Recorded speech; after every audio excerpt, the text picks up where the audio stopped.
নফসকে নিয়ন্ত্রণে রাখার 15টি কৌশল। আসসালামু আলাইকুম ওয়া রাহমাতুল্লাহ।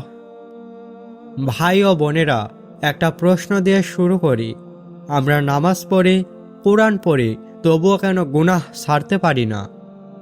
কেন জানি ভুলটা ভুল বুঝি আর সেই ভুলেই বারবার ফিরে যাই।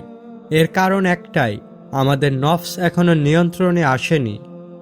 নফস এমন এক শত্রু যে বাইরে থাকে না, এই শত্রু আমাদের বুকের ভেতরেই বসবাস করে।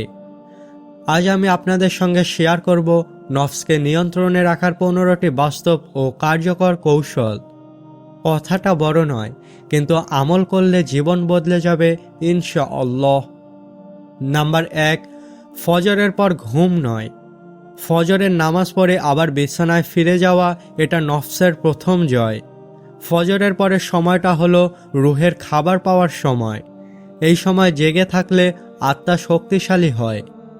ঘুম যদি লাগে, দুপুরে অল্প সময় কাইলুনা করুন, অর্থাৎ দুপুরের সময় অল্প সময়ের ঘুম, কিন্তু ফজরের পর ঘুমকে অভ্যাস বানাবেন না। নাম্বার 2, দিনে 3 বারের বেশি খাবার নয়। নফস সবচেয়ে বেশি শক্তি পায় অতিরিক্ত খাওয়া থেকে। সকাল, দুপুর, রাত এই 3 বারই যথেষ্ট। এর মাঝখানে ফাস্টফুড, চিপস, স্ট্রিট ফুড এইগুলো নফসের খাবার। ক্ষুধা লাগলে খেজুর, আপেল, কলা, সহজ খাবারেই বরকত। নাম্বার 3, পেট ভরে নয়, একটু কম খান। আপনি যখন মনে করবেন আর খেতে পারবো না, ঠিক তখনই থামুন। এই একটু কম খাওয়াটাই নফসকে ভাঙার প্রথম অনুশীলন। নাম্বার 4, অপ্রয়োজনীয় কথা কমান। আমাদের অনেক গুনাহ জিহ্বা দিয়ে হয়। কিছু বলার আগে নিজেকে প্রশ্ন করুন, এই কথা না বললে কি কোনো ক্ষতি হবে? যদি উত্তর হয় না, তাহলে চুপ থাকুন। চুপ থাকাও ইবাদত। নাম্বার 5, সকাল সন্ধ্যার জিকির। জিকির ছাড়া নফস কখনো দুর্বল হয় না। সকাল সন্ধ্যায় জিকির একটা অদৃশ্য ঢাল, যা শয়তান আর নফসকে দূরে রাখে। নাম্বার 6, ইশরাকের সালাত।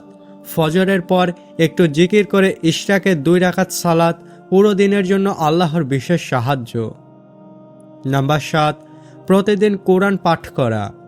1 রুকু হোক, 1 পৃষ্ঠা হোক, 1 পারা হোক, কিন্তু কোরআন ছাড়া দিন যাপন করা যাবে না। কোরআন হলো নফসের সবচেয়ে বড় শত্রু।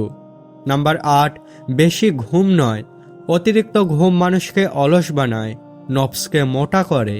পরিমিত ঘুমই সুন্নাত ও স্বাস্থ্যকর। নাম্বার 9, ফজরের পর শরীর চর্চা। 15-20 মিনিট হাঁটা বা জগিং, তারপরে গোসল, তারপর ইশরাক। এই রুটিন নফসকে ভাঙার শক্ত অস্ত্র। নাম্বার 10, দৃষ্টি অবনত রাখা। চোখ হলো নফসের দরজা। একবার দৃষ্টি ভুল পথে গেলে নফস দৌড়াতে শুরু করে। চেষ্টা করুন দৃষ্টি নামাতে, না পারলে ওই জায়গা এড়িয়ে চলুন। নাম্বার 11, সোশ্যাল মিডিয়া কমান। অকারণ স্ক্রল করা নফসের আধুনিক ফাঁদ। প্রয়োজন ছাড়া ফেসবুক, ইউটিউব, টিকটক এসবগুলোর ব্যবহার কমিয়ে দিন। নাম্বার 12, প্রতিদিন হিফজের টার্গেট। 1 আয়াত হলেও টার্গেট ঠিক করুন। আজ না কাল নয়, আজই পূরণ করতে হবে। এই অভ্যাস নফসকে ভেঙে দেয়। নাম্বার 13, রাতে ভরপেট খাবেন না। রাতে বেশি খেলে তাহাজ্জুদ আসে না, ফজর ভারী লাগে। হালকা খাবার খেলে ঈমান ভারী ও মজবুত হবে। নাম্বার 14, ঘুমের আগে ইবাদত। ঘুমানোর আগে অজু করে 2 রাকাত নফল সালাত আদায় করা, তারপর ঘুম না আসা পর্যন্ত আস্তাগফিরুল্লাহ পাঠ করা। নাম্বার 15, তাহাজ্জুদ। যে মানুষ তাহাজ্জুদ পড়ে তার নফস বেশি দিন শক্ত থাকতে পারে না। তাহাজ্জুদ আত্মার কান্না, আল্লাহর দরবারে নীরব আর্তনাদ। শেষ কথা, নফস কখনো একদিনে নিয়ন্ত্রণে আসে না, কিন্তু চেষ্টা করলে আল্লাহ সাহায্য করেন।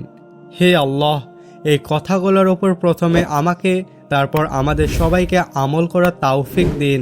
আমিন।